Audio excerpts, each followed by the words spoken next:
Greetings, true believers, and welcome to another edition of the Big Brother Happy Hour. My name is Jordan Parhar, and as always, I'm here with you to talk Big Brother 17 with a different Big Brother alumni. And today I am joined by a great man. He's a fellow Big Brother superfan and nerd who ended up getting cast on the show. Without him, there is no me, there is no Ian Taryn, there is no Steve Moses. It's the great Ronnie Talbott, ladies and gentlemen. Ronnie, how the hell are you? Been doing very well, Jordan. Thank you so much for joining me today, Ronnie. I really do appreciate it. And it's funny, I was talking to Ronnie before the show, and I was telling him that on my bus ride home after the show was over, all the jury from my season, all the jury and like the finalists and everybody, we were heading home back to reality. We're going to this hotel, and I had a conversation with the great Godfrey Manguiza. And Godfrey was saying to me, Ronnie, that he said to me, I said, Godfrey, who do you think the best player is in Big Brother history? And we were going back and forth, and Neha was in the talk, and I was saying, oh, well, I think it's got to be Dr. Will. I mean, Dr. Will's the best. And then Godfrey was thinking, and he's like, yeah, no, I don't know, y'all, who it is. And he's like, oh, wait, I know, man. It's Ron. BB11, you know Ron? And I was like, Ronnie? And he's like, yeah, man, yo, that guy was good, yo. You give that guy like 2 more weeks, best player ever, yo. Man, that guy is so good. And he just went on. And Ronnie, Godfrey loves you so much. So hopefully Godfrey will tune into this show too. And he can see he's the best player ever, Ronnie Talbott. So Ronnie, yeah, my friends love you. I love you. And I'm so happy that you're here. So thank you so much for joining me today. If you guys are new to the Big Brother Happy Hour, what this show is we recap Big Brother 17. So the episodes during the week, and at the end of the episode, we're going to just talk about the spoilers, what's going on with all that stuff. If you want to support the show and you like what I've got going on here, you can do so by subscribing on iTunes. So just go to robhasawebsite.com/RHAPpy Hour. That's happy hour with an R at the front. And while you're there, if you could leave us a review, that would be awesome because that helps the show grow. So if you leave a rating and a review on iTunes, whether it's good or bad, hey, I've had plenty of good ones. I've had some bad ones. 1 star, 5 stars, whatever you prefer. It's awesome. I appreciate the feedback. Let me know what I can do better to improve this show. That would be awesome. And at the end of the season, I am going to be drawing one name out of a hat of those people that left a review, and one lucky person, or maybe not so lucky, will win a 30-minute Skype call with me to talk about whatever you would like. We can talk about Big Brother Canada 3. We can talk about casting. We can talk about Big Brother 11. Whatever you'd like to discuss, we can talk about it. It's going to be a lot of fun, and I'm really looking forward to it. Okay, so Big Brother 17. It's been a very interesting season, Ronnie. Let's first off, before we get into this, what do you think about this season? Are you liking Big Brother 17 so far? I am liking Big Brother 17. I actually think this is a really good cast. Normally, you know, when you see the cast, there are at least a couple people that you look at and you're like, maybe not so much. No, I liked everyone this season. There was no one that I was like, oh, yeah, really, honestly. I love that face. If you're listening to this in the audio archives, come back to the YouTube video and watch Ronnie's face. It's great. He's just kind of like, But yeah, definitely. I agree with you 100%. I think Robin Cass did an excellent job. And this group is great. I really do like everyone that has been on the show. They've brought something to the table. And I think that is really, as a fan, Ronnie, as a super fan, you understand. Oh, yeah. Just bringing something to the table. That's all we ask. And really, you even go back to Jace, you go back to Large Jeff, you go back to Audrey, you go back to all these people that were on this season. Everybody brought something to the table. And as a fan, I think that's really all we can ask. Now, before we get into the recap of this season, I want to let everyone know that's watching this live, you can send us your questions using the hashtag RHAP on Twitter. So you can tweet us. I'm at Jordan Parhar. Ronnie is at Ronnie Talbott. You can also leave a comment on the YouTube video as well, and we can take those. But before that, I wanted to say, Ronnie, did you see the interview with Les Moonves this past week in which he was talking about what he thought about the cast so far this season? I did read that, and you know, I have no idea what he would be referring to, because the only thing I could think of that maybe is the cast is great. I like the cast a lot. I know there have been some missed gameplay opportunities as far as the fans feel, and I definitely feel sometimes they chose the safer route than gameplay, but I mean, it's still a really good cast, I think. So yeah, I mean, and he said 5 or 6 people disappointed. Like, who? I mean, who is he referring to? I don't understand. Idea. Maybe, I mean, I guess maybe from a game perspective, he's talking about people, but in terms of characters and different archetypes and stuff, I really do think this cast is the best one we've really seen, in my opinion, probably maybe since Big Brother 10. I mean, it's a very, very solid group of people. So yeah, I don't know what he was thinking, but yeah, I just wanted to get your thoughts on that. But yeah, weird that Les Moonves would say that, but hey, I guess, I don't know. He's a network executive, and you and I are just two pre-jury / pretty much pre-jury players from Big Brother. So I mean, what do we know, right? But anyway, let's get into this past week of Big Brother. So this week, there was a lot of discussion about this week. There was a lot of different ways in which things could have played out. It's very interesting. Let's rewind a little bit. Let's go all the way back to the HOH competition, and my boy Steve Moses won that HOH. Ronnie, what do you think about that move with Steve winning that HOH? And did you like his decision to go after Liz and Austin finally, after what seems like months of waiting?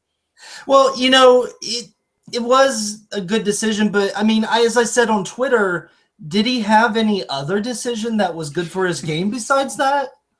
Yeah, no. At this point, I mean, unless you're gonna put up, I'm gonna put up Johnny Mac and Vanessa. Like, no, that would make no sense. So, yeah, they were the only real allies kind of left. Yeah, exactly. So yeah, I agree with you too. I think he didn't really have a choice in that regard. What did you think? What do you think about the double eviction? Him and not going after him and Johnny Mac. Kind of, they ultimately before James goes home, they decide to vote out Meg instead of Julia. Do you think ultimately, now looking back and how that turned out with Steve winning that HOH, do you think that that was the right move for them in hindsight, or do you still think that was an opportunity lost, not voting out Julia and getting rid of Meg instead?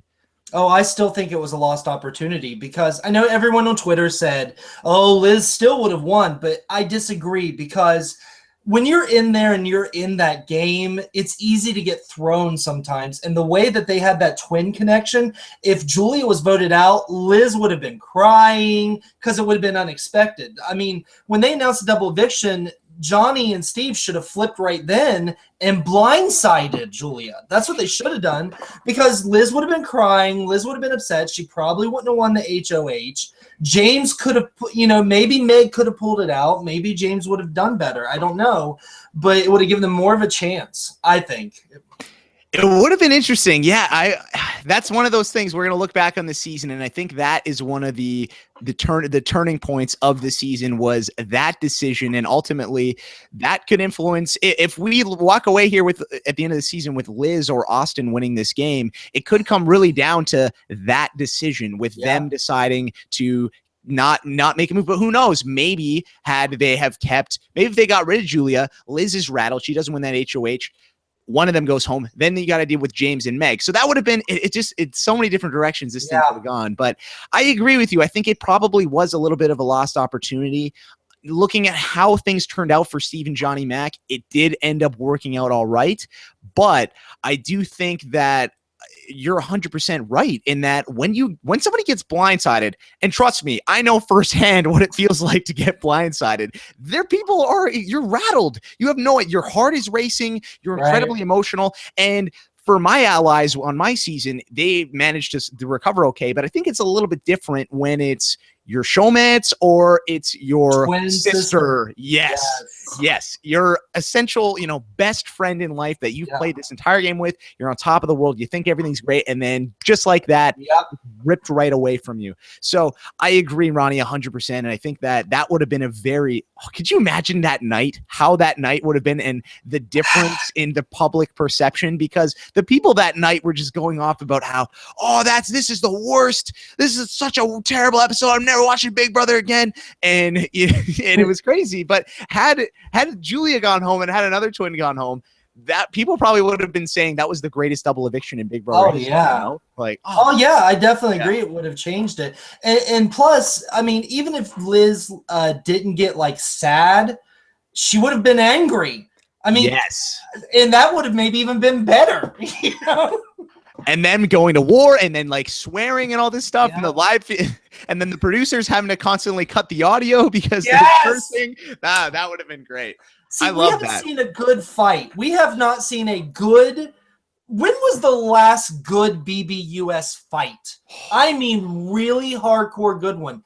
Was the it last good one? Ooh. Was it when Willie headbutt Joe? I think that might be the last good one. Yeah, Ronnie. Because I mean, let's think in this season, there have been some altercations. We've had Vanessa go off on people, and we can go into that a little bit later.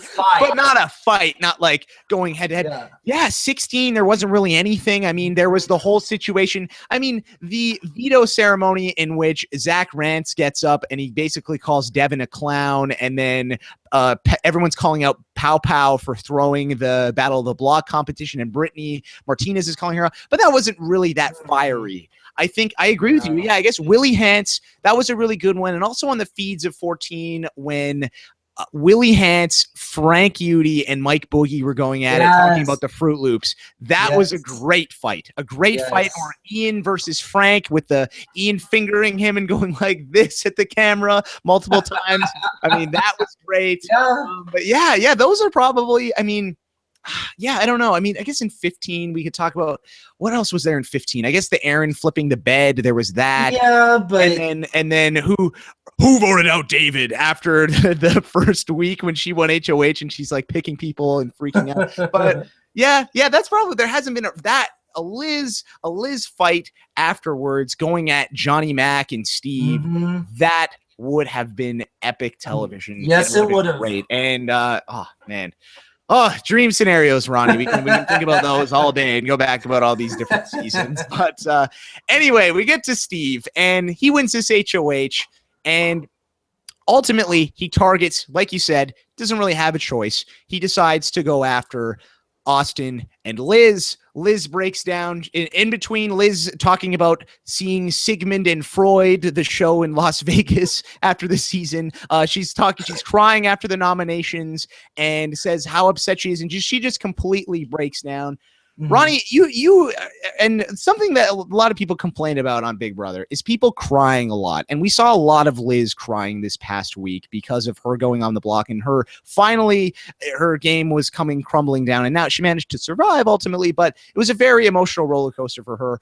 Ronnie, can you talk a little bit about how the psychological and emotional warfare that you go through as a house guest? Because you, I think, are a great person to talk to about this, because I mean, you were locked in the HOH room just yourself for how many hours was it again, Ronnie? Was it 18? Oh no, it was more than that. It was like 3 days. 3 days. So to talk about that, how Liz is going through this and this crying, and we see this from Vanessa a little bit too. But can you just talk about can you describe what it's like being in that little bubble and how crazy it is when you realize, oh crap, my game might be over? Well, for me, it's different for everyone, of course, that's in there. But for me personally, when I was in there, it wasn't the, oh crap, my game may be over. Oh crap, I made a terrible game move. That wasn't what made me cry. I only cried that one time when I saw my wife's picture and I realized I missed my wife. You missed your wife. That's what got me. Right. Okay, that makes sense. But the game thing, maybe it's because I'm a gamer and I'm used to dealing with the ups and downs of playing games in general. But I don't know. For some people, it's different. For some people, oh crap, my game just melted down. That is what makes them cry. And obviously for Liz, that's what it was. That's what it was. No, that's interesting. Yeah. And I think that's a really good point. And that you look, and I think the difference between someone like you and someone like Liz is that you can look at the game objectively and you can say, okay, this is a game. If my game ends, whatever, this does not define me as a person or anything like that. It's a game. Whereas for Liz, or somebody who's more of a recruit, that kind of type of character that ends up on this show, I think it's a little bit harder to differentiate between the two. Absolutely. And I think I think there's also something to be said as well in that, and I think you and I don't know what this is like, but getting to that deep into the game, getting to final 6 and being in a spot where you think, whoa, I can smell the money. Yeah. I'm 2 weeks away from this thing. And all of a sudden it comes crumbling down. And, you know, luckily for Liz, she managed to survive. And we'll get into that in a little bit, that decision. But it's a wild game. And I think we see people complain a lot about crying and how it's annoying and it's frustrating. But yeah, it's tough. And I think that if you are listening to this and you are frustrated with it, I agree. I get frustrated by seeing Vanessa and some other people crying all the time too at times, but at the same time, these people are humans. It's hard. Yeah. It's a very, very hard game, and that's why we see that. So it's interesting. It's a very interesting thing, and we could do a whole podcast about the psychological and emotional warfare that is Big Brother. For sure. But, you know, and if I made it to the final 3, who knows? But I don't think I'd cry. If I got cut at the final 3, I'd be like, y'all go to hell. I forget this. I don't care. I turn around and be like, whatever. Michelle, you're the most despicable human being I have ever met. I probably wouldn't even hug anyone at that point. Now the final 3, I'd be like, see y'all in 20 minutes. I'd probably like storm out the door. Oh man, I remember watching that moment as a kid, seeing you say, Michelle, you were the most disgusting human being I have ever met, or whatever you said, and I was just like, whoa, Ronnie, oh my goodness, that was amazing. I love that. She and I became friends after the show. We still That's amazing. How is Michelle doing, by the way? Because I've seen lots of different things from Michelle on social media, and she seems to be doing better. She seems to be doing pretty well right now. Okay, good. I'm glad. I'm glad. Good for Michelle Noonan. I felt so bad for her on your season, but oh man, that's hilarious. Big Brother 11 talk. Oh, we'll say again. Another podcast. We'll save it. Okay. So Wednesday. Okay, so that was the Sunday episode. The Wednesday episode. So we see Liz crying and all this stuff. Steve's talking about he was playing a very defensive game before, and now he's going on the offensive. He's going to start playing aggressively because he needs to change his perception in the jury house in order to get the votes to win the game. Ronnie, what do you think about Steve's game so far? And do you think right now, based on the move that he made this week, if he ends up in final 2, he's got a good shot at winning this game? Well, we got to see exactly what specifically happens between now and then. He is absolutely right in that he needs to do something to generate favor in the jury house, because if I were in that jury and had played this game, I would look at Steve if he did nothing at the final 2 and be like, why should I vote for you? You don't have any qualifications. But he won this HOH. We'll see how this, we got rid of Julia, but we got to see what happens, I guess. We got to see what happens and how far Steve makes it. If he wins a few more competitions and is able to get a few more key players out and then get there, I think he could maybe win. Yeah, I think so too, and I think now, and this is something that if you listen to the Rob as a podcast episode on Thursday, we had Brent Walgamot talking about how, I believe it was on the Thursday show. He said, in order to win this game now, you got to have a bit of a resume. It's different than the Dr. Will era. Unless it is Dr. Will, or you're just so amazing and everyone knows that, but you got to pad your stats a little bit. You got to show, hey, look, I did this, like Ian Terry did. You got to have those comps to back it up. If Ian's in that final 2 against Dan, maybe he wins just because he's so lovable and likable, but I don't know. I don't think that he beats him in such a big blowout if he doesn't have those competition wins behind him. Now Steve is starting to finally build that resume. He's got those 2 HOH wins. Does he have 1 or 2 vetoes at this point? I'm not 100% sure, but I think one. So I think now is when he can kind of turn on the jets, and hopefully, I'm hoping, because I love Steve to death, I hope he can turn it on and have what it takes to win this game. And I think he has it inside of him. It's just going to be interesting to see if he can pull off these competitions. And that's really what it comes down to at this point of the game. Now, we saw the POV comp this week, and it was the Bowl Arena competition that we saw from Big Brother 15. And interesting enough that we saw the main showmance that was really controlling things that season in Amanda McRae. They were both on the block for the first time during their season, during this competition. Now, again, fast forward 2 seasons, Big Brother 17, we're in a very similar situation. Austin and Liz are on the block, and they're playing to win this veto. McCrae won that veto on his season. Now we're in a situation where Austin wins it on this season. So interesting to see these comparisons. But before I get ahead of myself, the host of this competition is none other than the great Mr. Pectacular, your good friend Jesse, Ronnie. Now, Ronnie, what do you think about Jesse? And I just want to ask you on a personal level, like, are you still friends with Jesse? Do you keep in contact with him? Oh, yeah. Yeah, I still talk to Jesse. That's amazing. That's cool. Yeah. So now we see Jesse coming in this role and he's doing this stuff. And Julia's saying, oh, oh my God, he's so hot. All this stuff. But then she says, on the feed, she was saying that Jesse is very short. Ronnie, how tall is Jesse? Do you know? Well, I'm just shy of 6 foot tall. Okay. He's about 5'9". Okay, so he's not that short. No. I mean, I guess here's the thing about it, and you know, I kind of, again, as a super fan, when Jesse first came in the house, right? You just get this impression. You know what I mean? Everyone does it watching the show. You get I get the exact opposite impression. When people meet me, they go, "I can't believe you're that tall." Right. And I'm okay. That makes sense. So because Jesse's a huge guy, the perception is, oh, Jesse's 6'5" and humongous, when in reality he's not. All right, that's interesting. Yeah. I would agree with you for sure. And you saying that you're 6 foot, that surprises me because I would not have guessed that. And for other people, like, I'm 5'9" on a good day. So other people see me and they're like, all right, you're appropriately sized. So that's interesting. People always say, I can't believe you're that tall. No, that's interesting. Okay. It's it's interesting about Big Brother is that you get these perceptions of people, but you have no idea how big or tall or short or small that they are in real life. But then, it's completely different than you would actually think. It's the same thing with like Hollywood people, right? I mean, right? Tom Cruise is like 5'7". Yeah.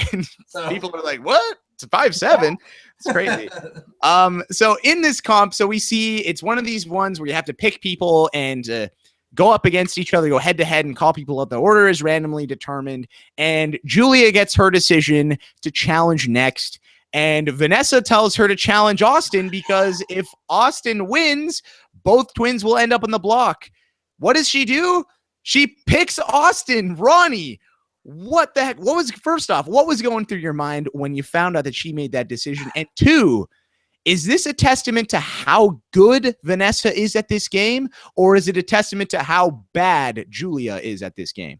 Well, I think it's kind of a testament to how bad Julia is because people always say, I mean, Vanessa's playing a great game. She's playing a great game. There's no question about that. But I always say people are only as good in the house as the people around them are bad.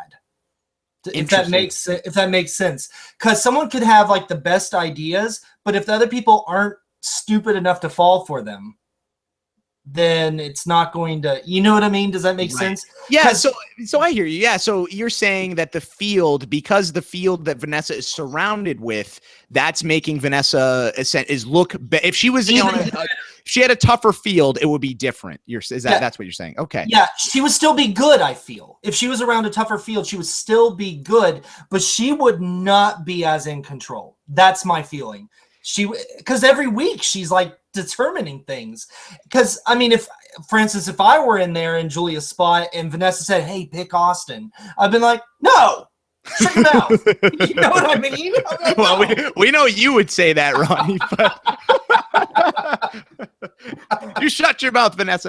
No, that would be, no, I agree with you. That's a really good point. And I think that, but at the same time, I think that yes, Julia is, and I think it's more a testament to Julia probably being a weaker player. But at the same time, if you look at these seasons that have no returning players, it's just a field of people off the street. There are some recruits, there are some super fans, there are some sort of fans of the show. There are usually on all of these seasons some very stupid people and people that don't know the game. And I think that there are some people I've seen on social media and on forums and online and stuff saying, oh, well, Vanessa's got all these stupid people and that's why she's good. And the same thing about Derek last season. Oh, well, Derek had these crappy people on his season. Well, you know what? Honestly, if you look at the if we were going to take the average IQ of all of these seasons, or big brother IQ of all of these players on all of these seasons, each season would probably have, other than an all-star season or a season with returning players,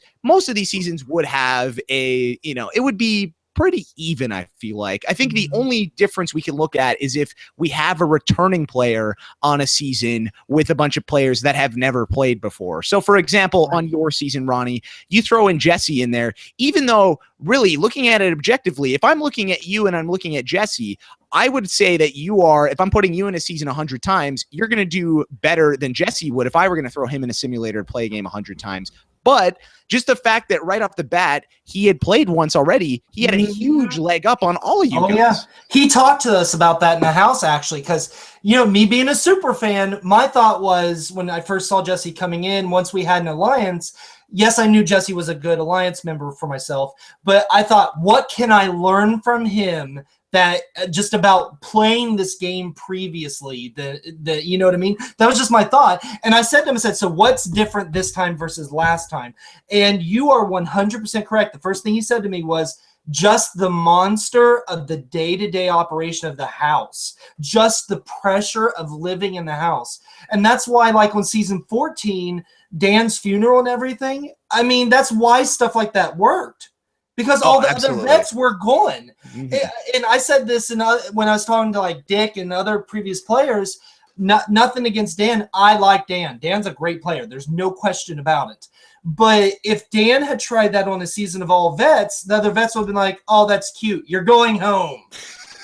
I mean, but it worked. That's 100%. And I agree with you. And I agree. Dan is one of the best players of all time, if not the best player of all time. But that funeral, I would have loved to see him try that if Mike Boogie was still around, if Jimmy was still around. Yes. That would have been something that would be very entertaining to see. Although, at the same time, really, if you look at the funeral was really just, I mean, if you look at the move itself, the big move is him just going to Frank, selling out the Quack Pack, and then having Frank just say, hey, Jen, use this on me. I guess the difference is that if it was a veteran season and Dan's up there doing his funeral, somebody probably, you or someone like that, would get up and say, shut up, Dan, this is over, and you just end it. You wouldn't even give him the platform to do that. So probably. The funeral, amazing television, one of my favorite moves ever. But yes, man, I just want to talk about all these other seasons too. We gotta stay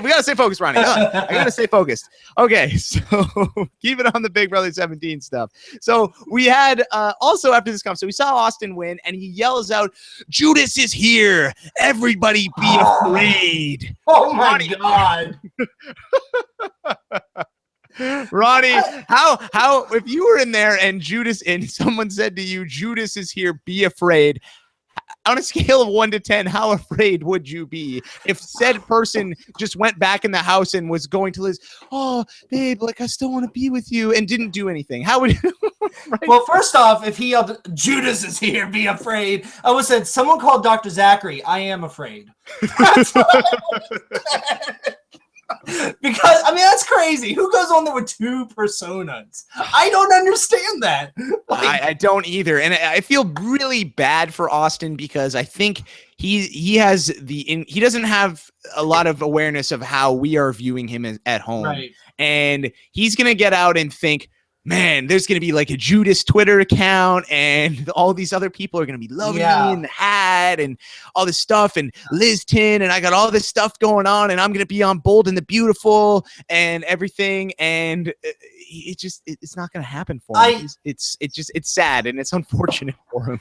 The fame seeking bothers me, Jordan. It sincerely bothers me. Yes. Because like when he shouted, well, I know it's getting a little bit ahead, but like when he shouted out during the Thursday eviction episode, put me on Bold and the Beautiful, please. I was like, can we not?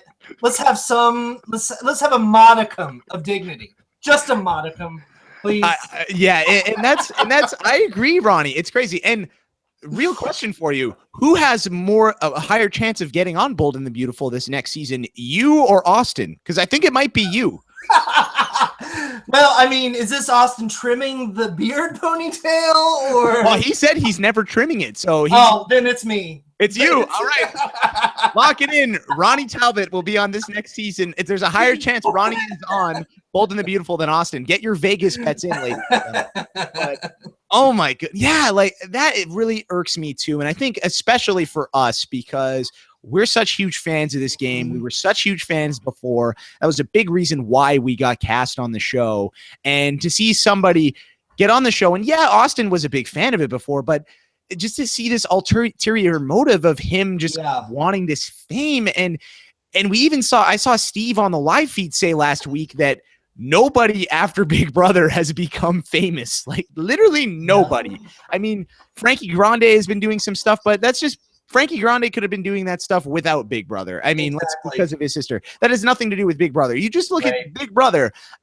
No, I mean, even the most beloved person ever, Jeff Schroeder from Big Brother, he's not even famous. I mean, he's just, he's kind of just hosting CBS stuff. So if Big Jeff is not famous, certainly Austin, you are not going to be famous. I'm really sorry to break that to you, but no, I don't get it. I mean, I went on the show like you. I wanted to live my dream of playing Big Brother, maybe win some money, hopefully. Those are the reasons I did the show. And that's honestly, yes, and that's it. Really, it's to play the game, to win some money, and to get the experience. And that's really because it's a once in a lifetime sort of thing. And just enjoy it when you're in there. Don't be focusing on, I got to get on the outside and think about what my stuff that I'm going to do and my wrestling career. And no, and it's just annoying and frustrating to watch. But I do wish Austin, I'm going to be sending him some love after the season, because I think I'll probably be the only person sending him love once it's over. Well, I mean, we're all in the same Big Brother family regardless. You know what I mean? We're all in the Big Brother family, so.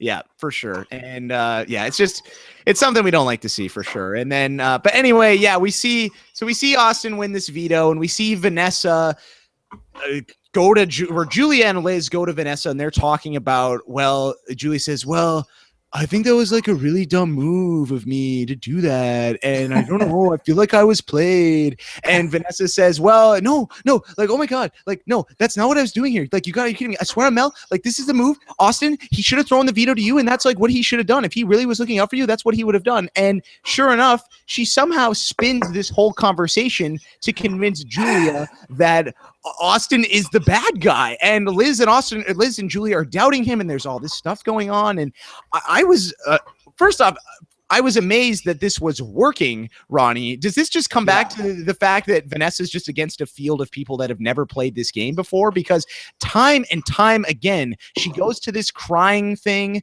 and she just says she swears on everything, and you got to trust her, and she gets really upset and calls people out, but it's working, and I wouldn't think this tactic would you ever try doing something like that? Well, me being a man, if I were trying to, cry and act the victim, which is what I did when everyone was against me, I think it would work better for me, because I think people view that as much more pathetic. And so they're like, oh God, that's so pathetic. I'm just going to let him be. I'm not going to worry about it. But as someone, if she were crying to me, I would have been like, dry your tears, sweetheart. Yeah, and Ronnie, it's time and time again that she keeps going to this. Do you think that this is game from Vanessa, or do you think this is legit? Because we haven't gotten a diary room yet where Vanessa has been like, ooh, I am controlling the house and crying to everyone. This is not me crying. What is it? Because I can't really tell watching it. Yeah, well, she said in her HOH letter the last time she won HOH, was it 2 weeks ago? Yeah, 2 weeks ago, yep. Yeah, when she won that HOH, she said in her HOH letter that week that she wasn't going to divulge her strategy to America. Right. That she was going to wait till after the show. And I call crap on that. And this may be controversial. I don't care. I think she said that because if she wins, she wants to be able to say, I had this planned all along. But I think if she's evicted, she wants to be able to say, oh, well, I didn't know what was going to happen. You know what I mean? She doesn't want to look bad if she loses. Which, who cares? Just say your strategy to America. Yeah, and I think that in her head, I think Vanessa might be thinking, and honestly, Ronnie, I agree with you. I think that that is something that she's probably thinking about, and she's probably thinking about how America is perceiving her, and she's not sure what's going on. So she's just holding her cards close to her, close to her vest, because she doesn't want to reveal what's going on. Her poker cards. Yes, exactly. But I think that honestly, Ronnie, I think it's the wrong move, because yes, after the season, if Vanessa wins this game, she can go off in these interviews and ebooks or whatever the hell she wants to do, podcasts, and say, yeah, this is my game and it was all planned and this is what I did, blah, blah, blah. And sure, that will make her look good. And I guess that in a sense is smart. But at the same time, I think that if America could see Vanessa in the diary room saying, yes, this is what I'm doing. I am lying to these people. I am manipulating all of them. I am playing all of these people. I think that the public perception of Vanessa being one of the best female players ever would be, or the argument that Vanessa is one of the best female players ever would hold a lot more merit, because right now the opinions are so varying on her. There's so many people that are saying, yes, Vanessa is amazing, on the assumption that these diary rooms that we aren't seeing should be there, and that's really what's going in her head. And then there's these other people that are saying, no, this isn't what she's doing. She's just an emotional wreck, and she's sort of like, and I don't know if you're a fan of Survivor, Ronnie, but Tony Vlachos, who won Survivor Cagayan, he was very up. He wasn't as emotional, but he was very up and down throughout the game. Now, ultimately, he won, and in my opinion, is one of the better winners to ever, and one of the better players to ever play the game. But I think that if he were to be crying and doing all this other stuff, and if he weren't to win and we didn't see his confessionals with him explaining the things that were going on in his mind, I don't think his game would have come across as well. I think people would have been like, whoa, you're a little bit insane right now. And that's kind of what's been going on with Vanessa. Yeah, she just needs to own it. She needs to own it. Yes. And right now, just looking at it, without her hearing what she's talking about in the diary room, without her divulging her strategy in her HOH letters and whatnot, what do you think about if we do leave this season with Vanessa as the winner of Big Brother 17? Where does she rank for you in terms of the winners of this game? Well, if she wins without knowing that, she's obviously a good gamer. I mean, she's better. It's not like she's, what am I trying to say? It's not like she stumbled into the win. Does that make sense? Yes, absolutely. She absolutely would not have stumbled into it like, oh crap, I randomly did stuff and found myself in the final 3 and I won. Jordan Lloyd.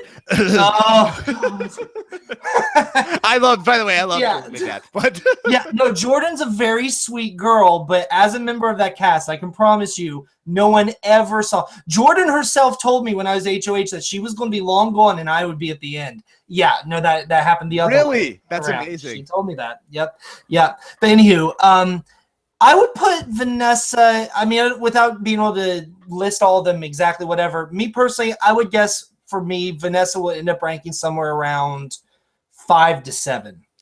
Yeah, I think that's a really accurate ranking, Ronnie. I think that's a really good spot for Vanessa, because, and going through it, I mean, we could probably, in my opinion, and I got to do a podcast about this in the off season. I'm sure I will, but I think you've got to have your Dr. Will, you got to have your Dan, you got to have Derek. And then after that, you can kind of make an argument for a bunch of, your Andys, your Hayden Moss, your Mike Boogie.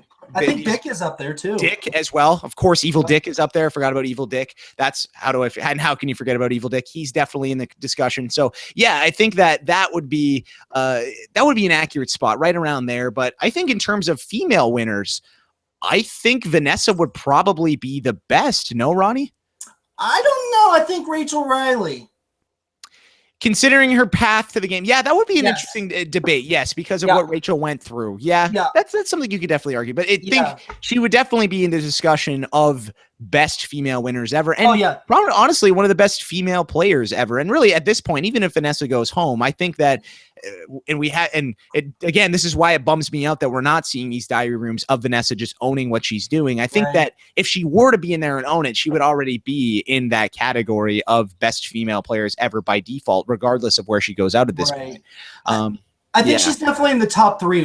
I would put Rachel Riley 1. It's easier for me to rank the top female winners because, well, unfortunately, we've had less of female winners. Yes. But Rachel would be number 1. I think June would be 2. And I think I'd put Vanessa at 3. Yeah, I think that's fair. I think that, and then, yeah, that would be again, very interesting conversation we could have. But yeah, I think that would be a fair spot for her. I want to see Vanessa beat a guy. We have never had a female contestant beat a man in the final 2. Yes, Ronnie, I agree 100%. Never. And in Canada, we had it once, but it was by mistake. So that was by accident because somebody voted the wrong way. Shout out to my girl Topaz. But yes, and that is something that. Yeah. Oh, actually, no, we did see it this season. Never mind. We saw it with this season at Big Brother Canada 3. I totally forgot my own season. Sarah Hanlon beating Godfrey Manguiza in the final 2. So it's happened twice in Canada. Not in the US. We haven't seen it in the US once. And that's interesting. We've had 3 seasons up north. Twice it's happened. Once by mistake, but still. And in the US, never. 16, 17 now, and it's never happened. Never happened. That's why if I were ever in the final 3 of 2 women, I'd be like, I'm screwed if I don't win this. Because neither of them's taking me because it's never happened. No, unless you're in the final 2 with Rachel Riley and Janelle Persina, and then and you. Well, then I think then maybe they take you. I'm not beating anyone anyways. No. Hey, Ronnie, 50K. Okay, that can't hurt. Get a little cash in there. Why not, right?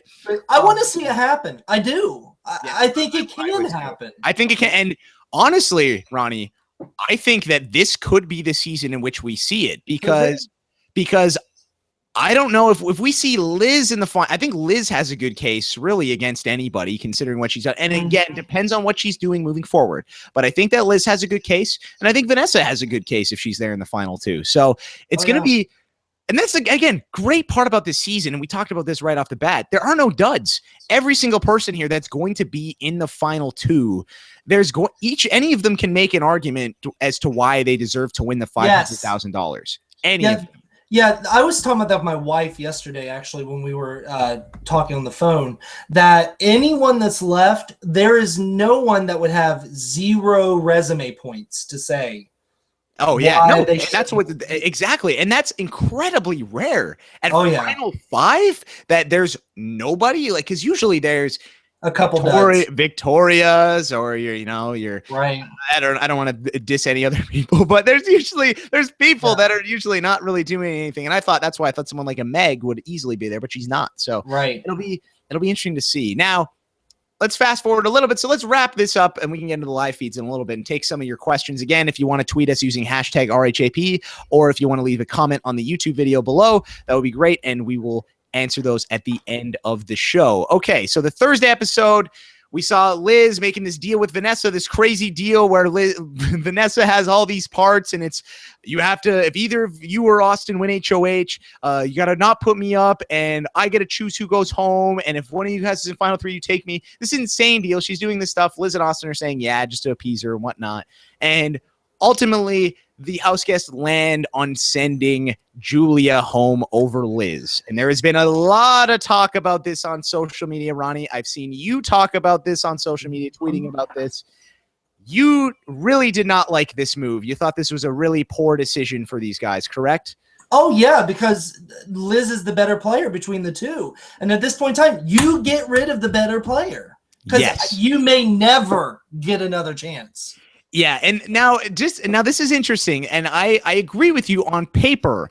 I think that 100% is definitely the move. If you're a Johnny Mac or a Steve, those guys, I think it totally benefits you to get rid of Liz because, yeah, if you look at Liz and Julia, clearly I think Liz has more chops for this game. She's also tight to Austin, and if they were to they were to break that up, I don't really know if Julia and Austin, the two of them would really mesh together too well because we saw it on the Wednesday episode. Julia flip-flopped so much with Austin this season. She said she hates it. Oh my God, I hate him. And then she's throwing all his stuff out of the bed and saying that Liz needs a new bae. But then again, on her interview with Julie, she says that, oh, well, yeah, he'll be here for Christmas dinner and yeah, maybe they'll get married and all this stuff. But I don't know. I really think that after a week of Liz being gone, she would kind of just do her own thing.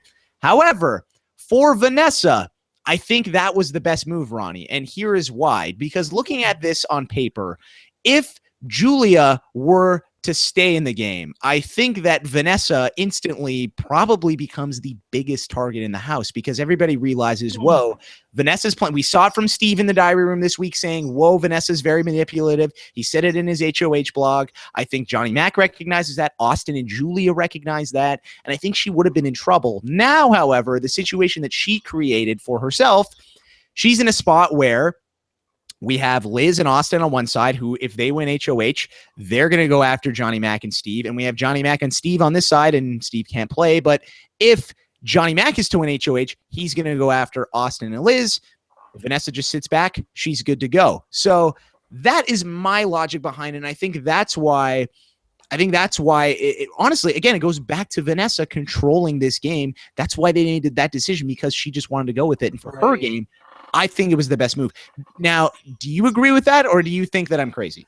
No, I can see your definite point there because socially speaking, if they had gotten rid of Liz instead of Julia, then Austin's girl would have been gone, Julia's twin would have been gone, and so it really tosses the players up in the air, so to speak.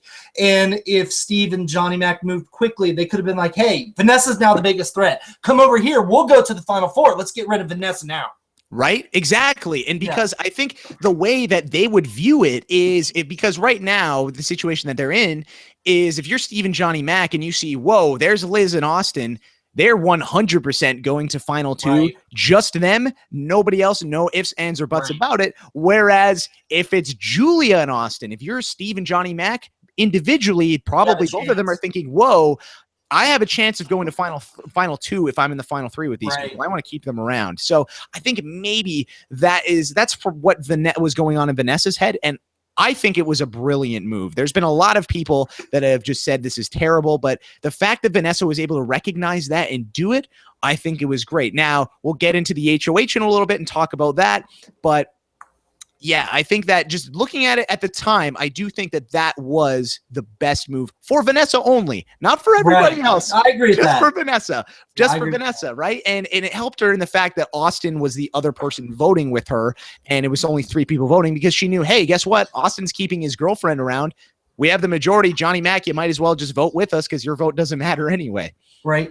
But just like a little flip side to that, if Austin had been smart enough to realize I like Liz, but if I go with if I can flip it and get rid of Liz, I have a clear path to the Final Four, maybe 3.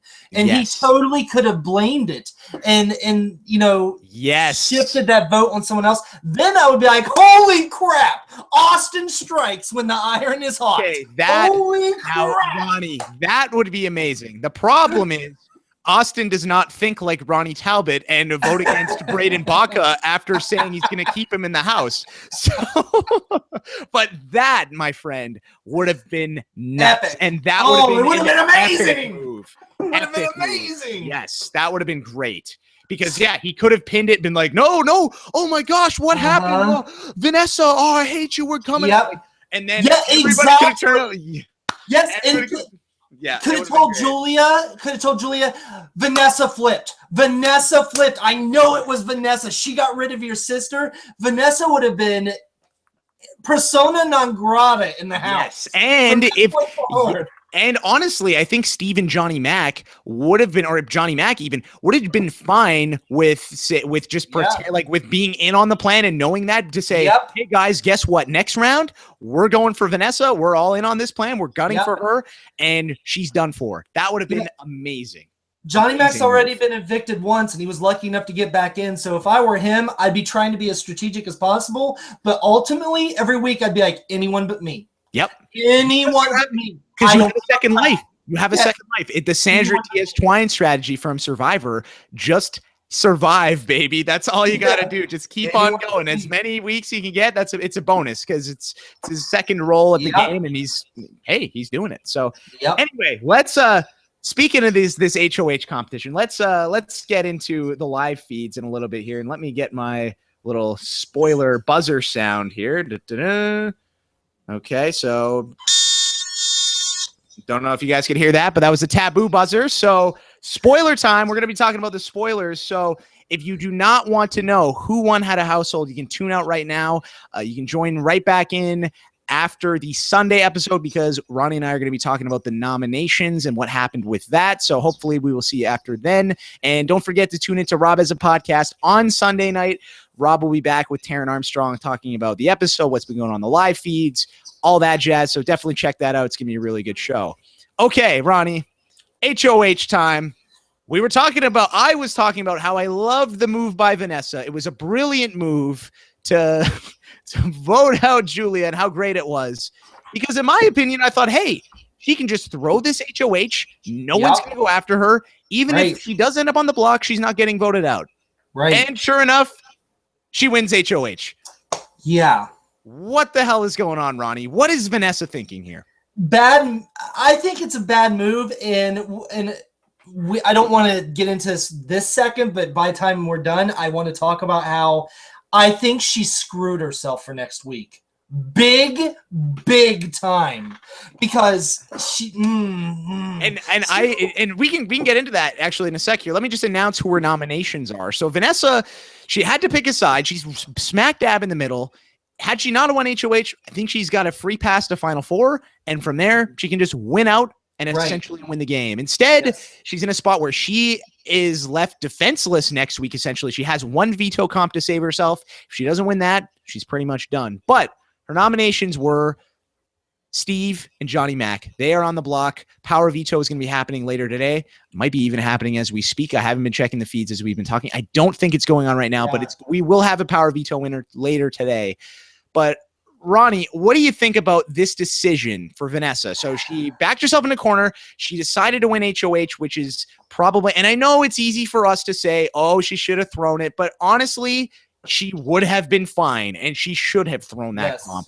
And as people that have played this game, as somebody who threw a competition when I was on the block to go home, I certainly would have thrown that comp, and now we know how that turned out for me. But for her, I think she would have been A-okay because, hey, you know, she could have played in the veto. She could have won that, could have saved herself that way. But regardless, she chooses Steve and Johnny Mac instead of Austin and Liz. So she's flip-flop back and forth. She's gone to all these sides.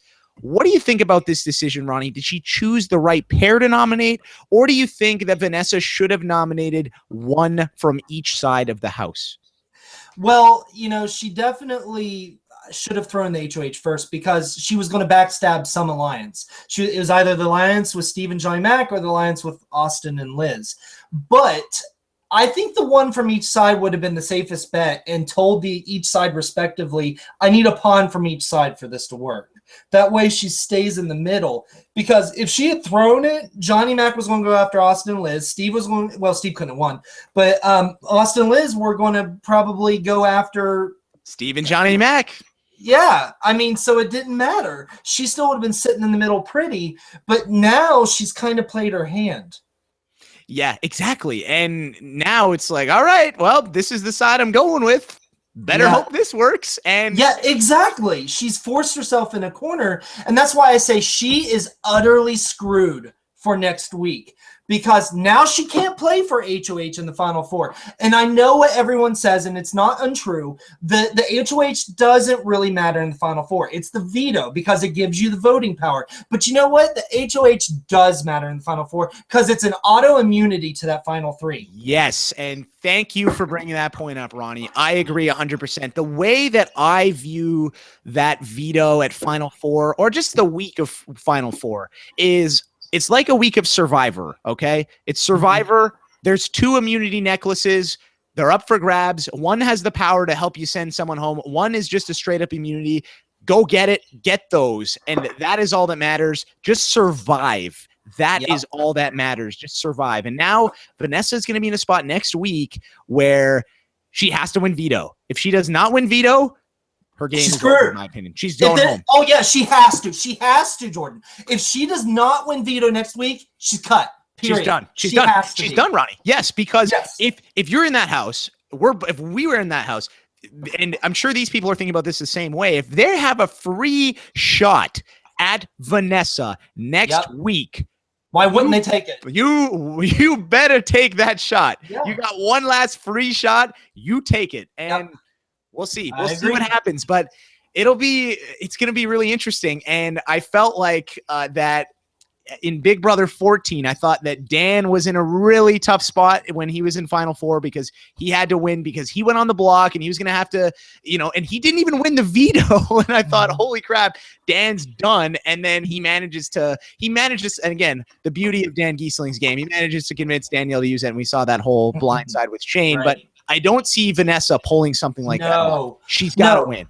And for everyone that's watching this that maybe say, no, this isn't going to happen. Let me just really quickly break it down because I've done the metaphoric numbers. Okay. All right. I like this. Right.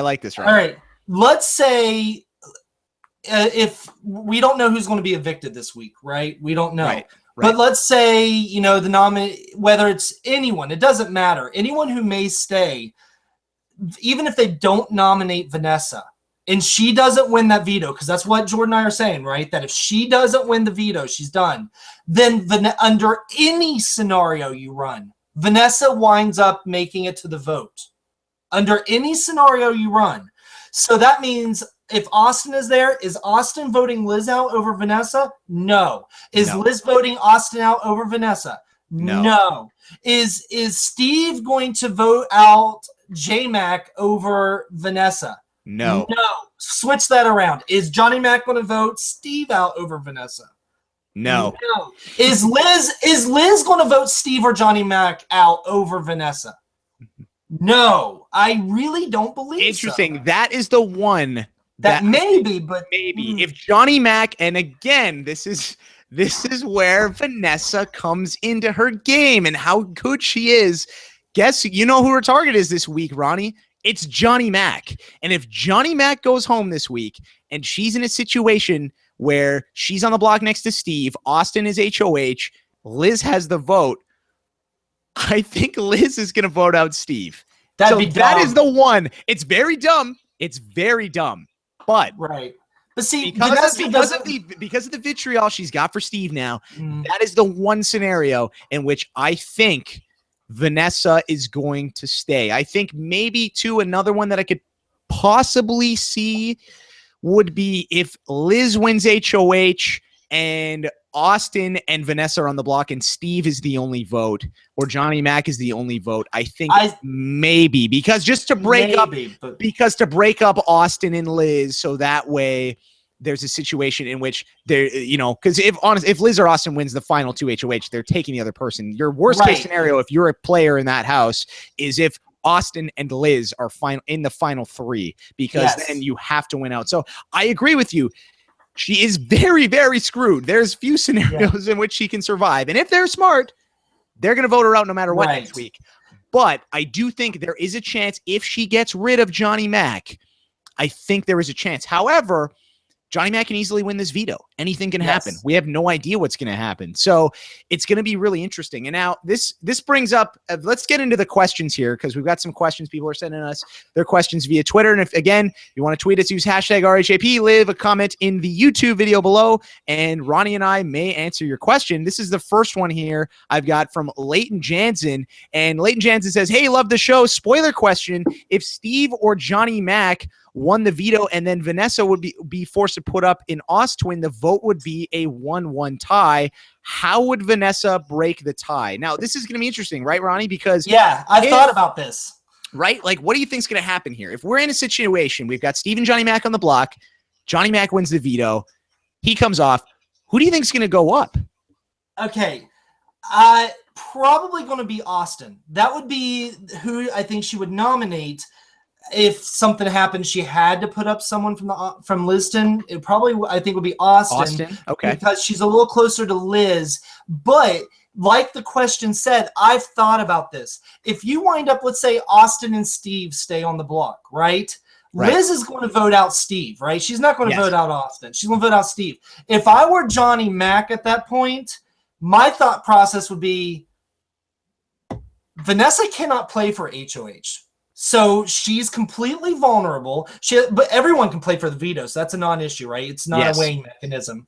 So she's vulnerable. I would vote out Austin. I would force the tie and screw Vanessa even further by making her have to even more so put herself out there. Well, and honestly, choose Ronnie, sides. yes. And Ronnie, I think that is what we are going to see on eviction night. Good. If that happens. Now, if it's a 1-1 tie, Vanessa's got to make a decision. She's got to get some more blood on these hands, yo, as Godfrey Maglizzo would say.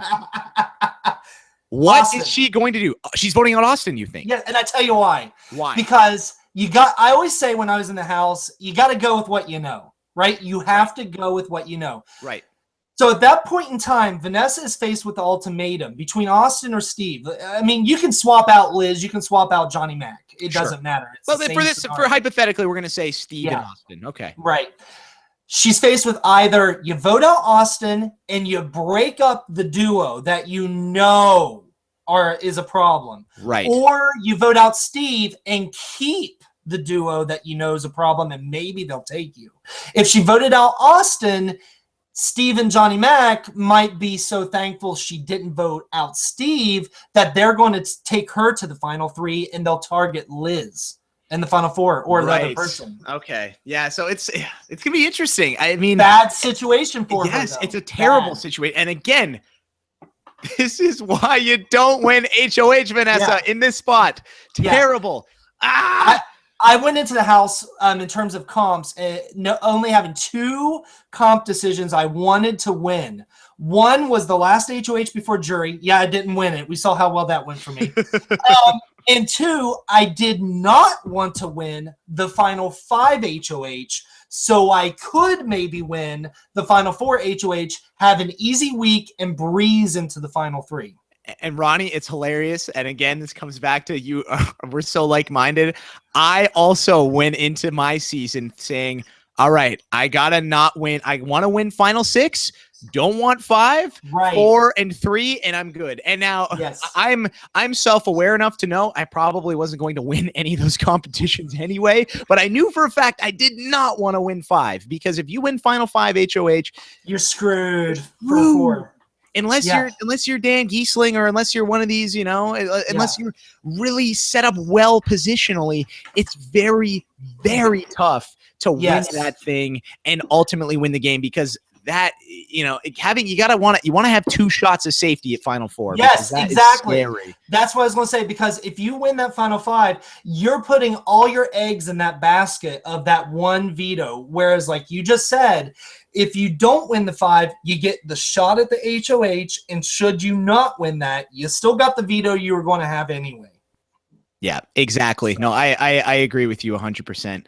Yeah. Okay, let's go to, all right, quick question. Okay, so this is from Nina at Tenor84 on Twitter. She says, what's your take on Vanessa's HOH? Good or bad for her game? All love from Nina in Sweden. Oh, Nina, I love you so much. Thank you for watching all the way in Sweden. Isn't that amazing, Ronnie? I got people listening to my show from Sweden. That's great. Yeah. Well, I think we kind of talked about this already. It's just very, very bad. Do you think this is one of the worst moves of the season, Ronnie? For Vanessa, for sure, because, I know you know this as well as I do. You don't really know for sure how things are going to go down, but you're talking about statistical odds, right? Yes. I mean, the less someone has to win every competition, of course. So the less people are in the house, the better your statistical odds of winning. So that's why you want to increase the number of games you can play in at that point. So I think winning this HOH is bad. I do. It's putting her in a it's a do or die situation for her next week. It really is. Yes. And I've talked about this several times on different interviews and with people on my cast. And even I remember being in the jury house talking with my good pal Kevin Martin about this, is that if you put yourself in a situation in which you have to win out to win the game, that is very bad. You should be able to, a very good player, if you're a great player, you should put yourself in a spot where you don't have to win out. Or the ideal spot, I should say, is where you do not have to win out. When you put yourself in a corner where that's what you have to do, unless your name is Frank Udy or or one of these huge competition beasts, or James Ryan or one of these other guys, it's not a very good idea to try and win out. I mean, even then you're going to lose one, and that's when they'll get you. And that's when they'll get you. And that is when they'll get you. Now, if you're going to put yourself in a spot where you have to win out, it's better to do it at final 5 than it is to do it at final 8 or 9. But it's still very, very, it's not good. It's not good, especially when you're Vanessa, when you're such a huge target in the game. Yeah. And all right, sorry, go ahead, Ronnie. I was going to say, I really like James, and that's what I've said was wrong with James. He put himself in that situation weeks ago where he had to win out. Yes. And it just wasn't going to happen. And I agree. I love James, too. James was great this season, but him taking that shot and him seeing the diamond, oh, I love blood. Just get it on me. Yeah, I'm going to get it all and wear it like war paint. And he's saying all this stuff. I mean, that's great television. As a fan. I love watching it. But in terms of surviving in the game, I mean, and he almost did it. He almost pulled it off, but just if he made it past that double elimination, he may have. Yeah. If they would have not, again, and we talked about this earlier, if they would have voted out Julia, and if one of those other twins goes home in the double eviction or Austin, I think we may be talking about James or Meg being the winner of Big Brother 17, and that's one of those things that I guess we'll never know. But I agree. I think that he by putting himself in that spot, it was very tough for him. All right. The next question here comes from Thor at Thor Atkinson on Twitter. And he says, if Vanessa makes it to final 2, do you think she will come clean with her strategy and lies or continue to play innocent? Now, this is a very interesting thing, Ronnie. What do you think Vanessa's going to do? Because all of these times, time and time again, Vanessa has been called out on her BS, to put it frankly, of all the things she's been doing. And she has said, no, like I'm a good person. And I swear on this, I swear on that. I'm not doing anything. I'm good. I'm bad. I'm innocent. I'm not doing anything. But in the final 2, I don't know if that's real. I don't think that's going to come across well, Ronnie. But do you think that's what she's going to do? Or do you think the light bulb's finally going to come on and she's going to own up to everything she's done in this game? Well, if she's as good a player as everyone says she is, I think she should come clean. And how she should frame that confession is she should say, listen, this is Big Brother. It's a game of, underhanded deeds and backstabbing and manipulation. And I know I said this in the game, but that's part of the game. And I said this, and I'm sorry if I hurt anyone's feelings because I didn't want to hurt you on a personal level, but I had to do what I had to do to get to where I am. And I hope you respect that and vote for me because I feel I did play the best game. That's what she should say. That's it. If she does that, I think she wins handily. Against anyone. And I agree. And she has the resume to do that, Ronnie, 100%. And it's gonna be interesting though, because I don't know if she's gonna do that. Yeah. And it's crazy that she might not do it. She loses. If she does it, I think she loses. Right? I think she does. And I think that I'm not sure if this jury's gonna be bitter or not. I don't think they'll be too bitter if Vanessa owns up to what she does. But if she goes into this situation where she says, no, I'm good. I played with honor and integrity. And again, going back to Survivor, I don't know if you watch Survivor South Pacific, but Coach Ben Wade, he was in the final 2 and he cut everybody and he wasn't very loyal. He did a great job. He played a very good game, but when he came to it to own up to what he did, he didn't do it. And as a result, he lost.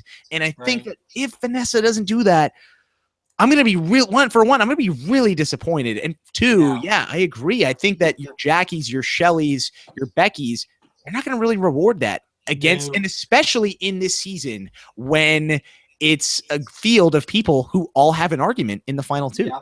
And something else that could work against Vanessa, and I do not agree with this. I don't think it's right, but I talked about this with Shima when I was in the house. Especially this seems to be the case in Big Brother, but it's definitely true for pretty much any reality show. A man and a woman can backstab and they can do the same thing. For some weird reason, and I don't agree with it, people will reward a man more than they will a woman for doing that. So if Vanessa's up against a guy, like if she's up against any of the men, even if she confesses, there's the chance people may be like, oh, well, Vanessa's just a bitch. I'm not giving and I agree with you. And that's, I don't know what that says. I guess that just, it says very poor things about society, but I agree, Ronnie. And I think this comes down back to Vanessa as a player. if Vanessa was a man, I think some people would be saying, whoa, Vanessa, one of the best players ever. And people are not too many people are really saying that this season. The Vanessa fans are huge. There are some people who love Vanessa.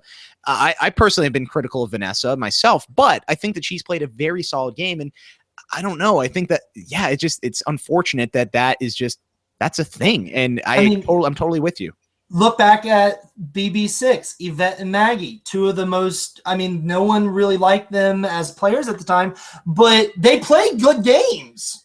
Oh yeah. And you can say that Yvette was unlikable or whatever, and that you didn't like the friendship and all that. And as she's a bad player for that, but really I think Yvette played a solid game. And Maggie, Maggie is one of the better players to play Big Brother, in my opinion. She knew she was viewing it. Oh, yeah, I've spoken with Maggie about this after I got off the show. Oh, really? Okay, that's amazing. Oh, yeah. I met Maggie in Vegas right after my season. She's a really super nice lady. Really cool. Yeah.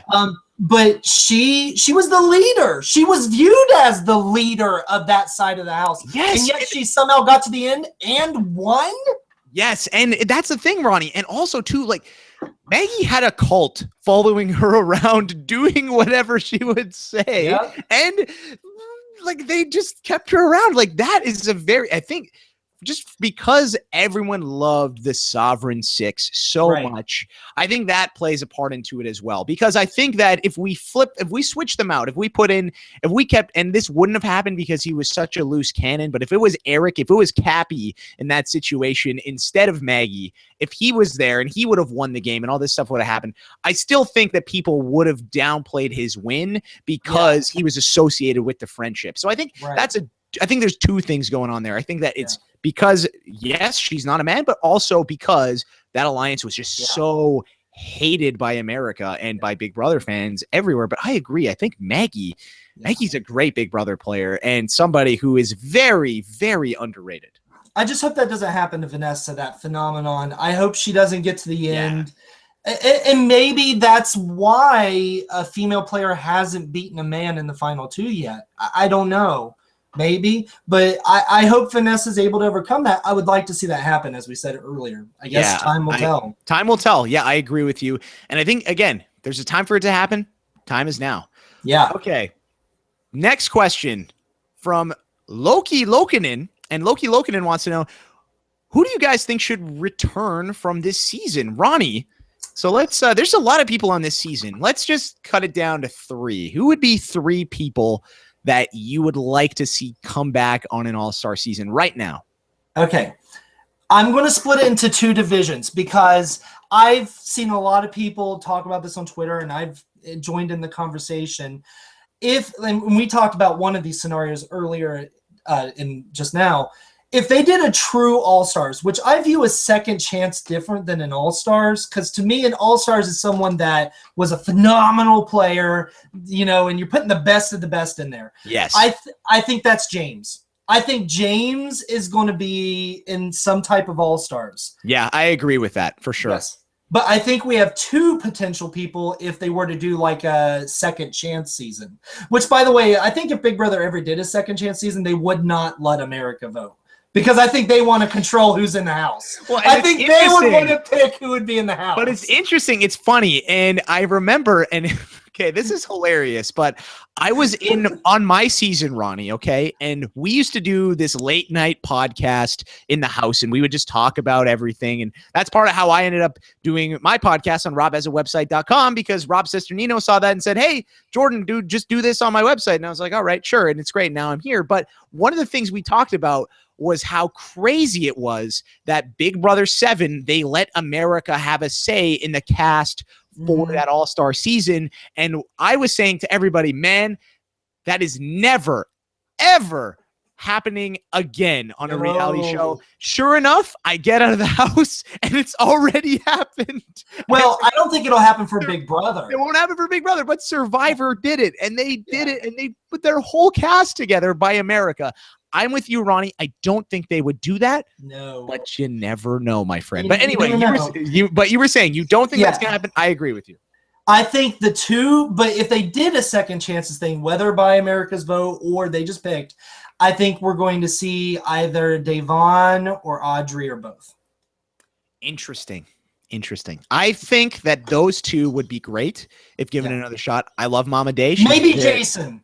I think Jason would be, and that's the problem with the season is there's so many great people. I would love to see Jason. He would be great on top of Mama Day and Audrey. And I think that those two, there's a good chance we probably will see those people again, in my opinion, Audrey especially.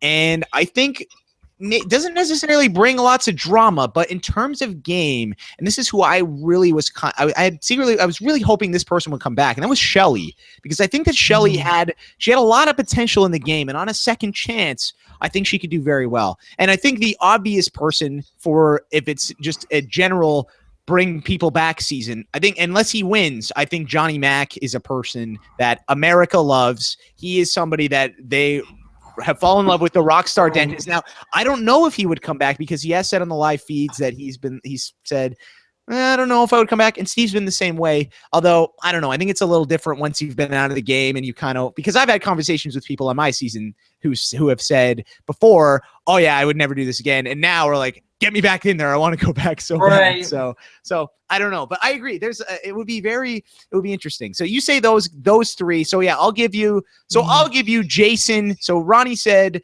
Devon, Audrey, James. So I will say, just to have some different people, Jason, Shelly, and Johnny Mac, because I think that those three could also bring something to the table. This is one of those rare seasons too. I think honestly, we could just do a replay of Big Brother 17 and it would be awesome. Right. Yeah, Julie said that in an interview years ago. I read an interview with her where she said, I always kind of wanted to see a whole season with the same people replayed, just to see what would happen. Yeah, and I think that would be really good, a really good season. And it would be interesting. It would be interesting. I for one, Ronnie, would love to see Big Brother 6 redone. Oh yeah. Could you imagine Big Brother 6 again? Every single person back in that house. Yes. That would be something. That would be a great season. I mean, there's a lot of them that would be great. If I were going to see a season replayed, I would want it to be someone like 6 or, one of the seasons that happened a while ago, not only because, I want to see the whole season replayed, but they've had enough time to grow as people outside of just Big Brother. Yes. It would be interesting to see how their life experiences have changed them from the first time. Because, like I said, if I were to ever play again, whether it be whatever, even if it were next season, that'd be 7 years. So crazy, right? I will be 37 versus 30. I'm a much different person now. Yeah, right. Exactly. So, and that's the thing, right? I think that would be amazing to watch. And again, you're a person who I would love, and we were talking about this in the pre-show, somebody who I would love to see on a second chances type of season, because your game would be we'd get Ronnie 2.0. I mean, again, you're completely different now. You're so much old. You've aged a bit, which is good. Yeah. That would help you for the game. You've played the game. You know where you went wrong. You had so much potential on your season. I think that you would do a really good job if you were to go at it again. So there's so many people like that. And again, that's why I think if they were to do this second chance style thing, and I'm really crossing my fingers and hoping that Survivor is excellent this season, because I'm excited for Survivor. And me too. Excited. And I think that will really open the door. And I think that we could see that come to Big Brother, because we've seen that on Survivor. Survivor started bringing some players back besides it, or beyond an all-star, and Big Brother started doing that. We had that phase kind of where it was, well, I don't know, really. We had 11, we had Jesse back. 13, we had people back. 14, we had people back. Yep. So I don't know. We'll see. I think it would be great. If they redid 6 specifically, how amazing would it be to see Janelle and Yvette team up? And yeah, right? That would be cool. That would be sweet. Amazing. That would be amazing. I mean, and then somebody like James Ryan, who he's no longer with his Sarah, his ex-girlfriend now. Like, that would be that kind of stuff, right? Like that would be cool. And Howie, it's gotta be 6. It's gotta be 6. It's gotta be 6. Gotta be 6. And Howie's a weatherman now, and like all this stuff. Although I feel like Hurricane Howie is still Hurricane Howie, but oh man, that would be great. Or another one too, Ronnie, would be All Stars. If they just redid, they're like, all right, guess what, guys? It's Big Brother All-Stars, but it's the original cast of Big Brother All-Stars. That would be very fun to see as well. You know, and All Stars also brings up an excellent point. People, you know, I think All Stars, we saw 4 people returning from 6 because of the vote, right? Yes. I don't think if they did like another all returning people, I really don't think we'd see more than 3 or 4 people from the same season. Oh, I don't think you can. No way. Probably no more than 2 or 3, actually. Well, yeah, and it really, if you think about it, right? If we go back to Big Brother All Stars, we had those 4 from season 6. Mm-hmm. Other than that, did we have more than 2 from any season? I don't think we did, right? I mean, we had Nokomis and Jace from 5. Yeah, and we and Diane. So we had 3. Okay, so we had 3. And then 4, we had Allison and we had Erica, and then so Will I guess Will and Boogie. And okay, so it would be Marcellus and Danielle from 3. So it would be interesting to see, but I agree with you. I think that because I mean, even then, okay, we had one season with 4 representatives and we had 1 season with 3 representatives, right.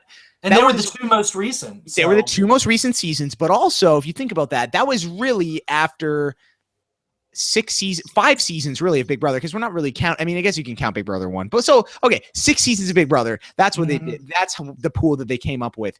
It has been after this season ends, I believe. Well, we've had what 10 seasons since All Stars, so I think that the pool would be much more diluted. I don't think we would see those any season that was stacked with 4, let alone 3 people. I think. Plus, I think they would go all the way back before All Stars even. Exactly. If they did a second chance thing, they'd go from 1 on. Exactly. That would be awesome. Oh man, I want to see that so bad. All right. Okay. So we're gonna take one last question. That's gonna come from the patrons of Rob Has a Podcast. So if you want to learn more about becoming a patron of Rob Has a Podcast, you can go to robhasawebsite.com/patron for more information, and you can learn all about that.